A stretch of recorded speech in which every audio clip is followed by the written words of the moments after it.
Hi everyone, welcome to my channel.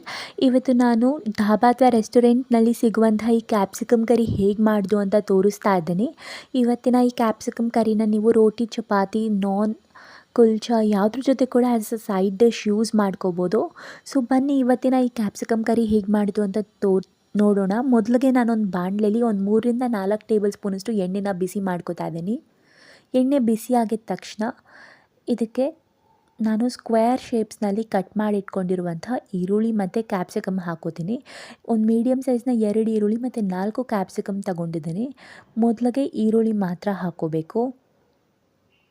ಈರುಳ್ಳಿ ಎಲ್ಲ golden brown ಆಗೋವರೆಗೂ ಇದನ್ನ ಚೆನ್ನಾಗಿ ಫ್ರೈ ಮಾಡ್ಕೋಬೇಕಾಗತ್ತೆ.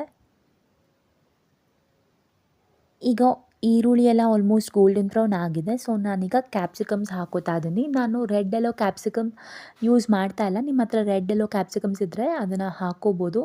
ಬರೀ ಗ್ರೀನ್ ಕ್ಯಾಪ್ಸಿಕಮ್ ಮಾತ್ರ ಹಾಕೋತಾ ಇದ್ದೀನಿ. ಈ ಕ್ಯಾಪ್ಸಿಕಮ್ ಕೂಡ ಒಂದು 6-7 ನಿಮಿಷದವರೆಗೂ ಚೆನ್ನಾಗಿ ಫ್ರೈ ಮಾಡ್ಕೋಬೇಕು. ಈಗ ರುಚಿಗೆ ತಕ್ಕಷ್ಟು ಉಪ್ಪು ಕೂಡ ಸೇರಿಸ್ತಾ ಇದ್ದೀನಿ.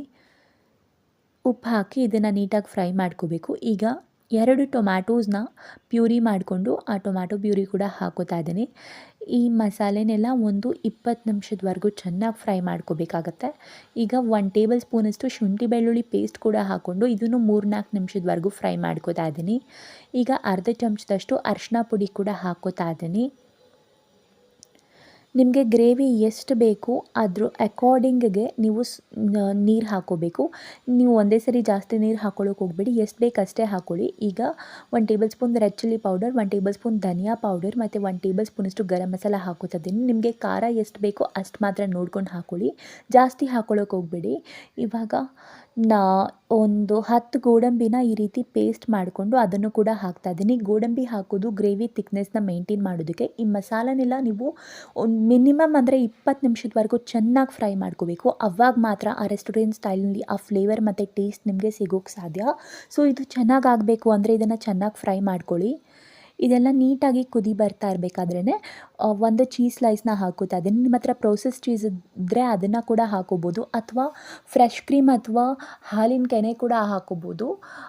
ಇದು complete optional. Cheese, fresh cream ಎಲ್ಲ ನಿಮ್ಮ ಹತ್ರ ಇದ್ದರೆ ಹಾಕ್ಕೊಳ್ಳಿ, ಇಲ್ಲಾಂದರೆ ಅದನ್ನು ಸ್ಕಿಪ್ ಮಾಡ್ಕೋಬೋದು.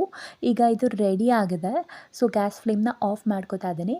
ಇವತ್ತಿನ ಈ ಕ್ಯಾಪ್ಸಿಕಮ್ ಕರಿ ರೆಸಿಪಿ ನಿಮ್ಗೆಲ್ರಿಗೂ ಇಷ್ಟ ಆಗಿದೆ ಅಂತ ಅಂದ್ಕೊಂಡಿದ್ದೀನಿ. ಸೊ ಈ ವಿಡಿಯೋ ನಿಮ್ಗೆ ಇಷ್ಟ ಆಗಿದ್ರೆ ಈ ವಿಡಿಯೋಗೆ ಲೈಕ್ ಮಾಡಿ ಮತ್ತು ನನ್ನ ಚಾನಲ್ಗೆ ಸಬ್ಸ್ಕ್ರೈಬ್ ಮಾಡಿ.